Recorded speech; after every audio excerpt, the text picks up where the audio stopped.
আসসালামু আলাইকুম ওয়া রাহমাতুল্লাহি ওয়া বারাকাতুহু।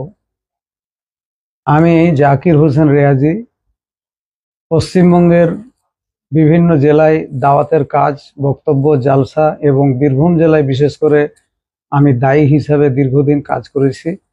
জাকির হোসেন রিয়াজি বীরভূম জেলার পাড়ুই থানার অন্তর্গত বোড়াল গ্রামে আমি একজন স্থায়ী বাসিন্দা।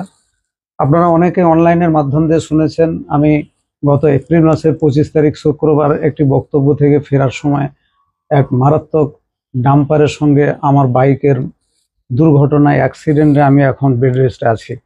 পুরো 2 মাস আমি মেডিকেল কলেজে থাকার পর আমি এইভাবে যে মারাত্মক অ্যাক্সিডেন্ট আপনারা দেখছেন, এইরকম একটা অ্যাক্সিডেন্টে আপনাদের বিভিন্ন মানুষের দোয়ার পরিপ্রেক্ষিতে আলহামদুলিল্লাহ আমি এখন সুস্থ এবং এই মুহূর্তেও আমার ট্রিটমেন্ট চলছে। কলকাতা থেকে ডাক্তার নিয়মিত আসে, ভ্যাট মেশিন লাগিয়েছে এবং সেই ভ্যাট চলছে।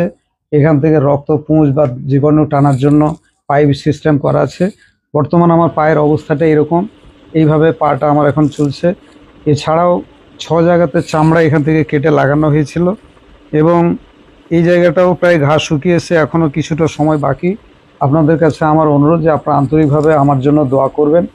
আমি এই মুহূর্তে চাই যে বাড়িতে যেহেতু এখনও 6 মাস 1 বছর হয়তো আমাকে থাকতে হতে পারে, তো বাড়িতে যেহেতু বসে আছি, বাড়ি থেকে আমি দিনের দাওয়াতের কাজকে জারি রাখতে চাই।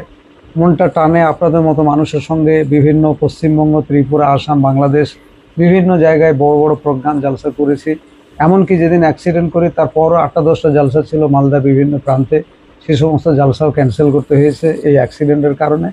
তা আমি এখন চাইছি যে এই দাওয়াতের কাজকে আমি অনলাইনের মাধ্যম দিয়ে জারি রাখতে চাই। আমি প্রতিদিনই একটা করে ভিডিও আমি লোড করব, বিশেষ করে নামাজ, রোজা, হজ, জাকাত এবং বিশেষ করে শিশুদের মনে তৌহিদি চেতনা বোধ জাগানো। যুবকরা আজকে যেভাবে মাদকে আসক্ত হয়, নাচ গান মোবাইলের মাধ্যম দিয়ে খারাপ হচ্ছে এবং মা বোনরা যেভাবে বেপর্দা, নির্লজ্জ, বেহায়া অবস্থায় আজকে হু করে ইসলাম থেকে বেরিয়ে গিয়ে এক বিপদগামী বিপদের স্রোতে তারা অতিবাহিত করছে, সেই জায়গা থেকে আমি দাওয়াতের কাজ বিশুদ্ধ কোরআন হাদিস দলিল দিয়ে প্রতিদিন আমি 5 মিনিট 10 মিনিটের একটি ছোট্ট করে ভিডিও করব এবং আমি সেই ভিডিওর মাধ্যম দিয়ে দাওয়াতের কাজ করতে চাই। আপনাদের কাছে অনুরোধ যে আমার এই ফেসবুক বা অনলাইনের মাধ্যম দিয়ে ভিডিও পেলে আপনারা অন্যান্য ভাইদের কাছেও দিনই দাওয়াতের কাজ মনে করে এটাকে পৌঁছে দেবেন, শেয়ার করবেন, লাইক করবেন এবং আপনারা এই দাওয়াতের কাজের সঙ্গে সামিল হবেন। আজকের এই বর্তমান পরিস্থিতিতে আসলে সত্যিকার আলেম ওলামা প্রচুর আছে, কিন্তু দাওয়াতের জগতে দায়ী হিসাবে বিশুদ্ধ কোরআন হাদিসের নিরলসভাবে দাওয়াতের কাজ করার আলেমের খুবই অভাব অনুভব করছি। এর আগেও আমরা আলেম ওলামা ইমামদের অনেক প্রশিক্ষণ দিয়েছি, ট্রেনিং দিয়েছি, কিন্তু তারপর আমরা সফল হতে পারি নাই।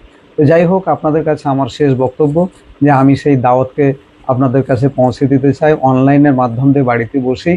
যেহেতু আমি এখনও 6 মাস 8 মাস 1 বছর পর্যন্ত হয়তো আমার বেড রেস্টেই থাকতে হবে, এখন আমি হাঁটতে চলতে পারি না, বেডেই আমার পেচ্ছাপ পায়খানা সব কিছু। আপনাদের প্রত্যেকের কাছে আমার আন্তরিকভাবে আমার জন্য আপনারা দোয়া করবেন এবং এই দাওয়াত যাতে সফল হয়, দাওয়াতের কাজকে যাতে জারি রাখতে পারি, এজন্য আপনাদের কাছে আন্তরিকভাবে আমি আপনাদের কাছে আবেদন জানাই। দোয়া করবেন এবং এটাকে শেয়ার করবেন, মানুষের সামনে পৌঁছে দেবেন। আল্লাহ আপনাদেরকে সুস্থ রাখুক, ভালো থাকবেন। আসসালামু আলাইকুম ওয়া রাহমাতুল্লাহি ওয়া বারাকাতুহু।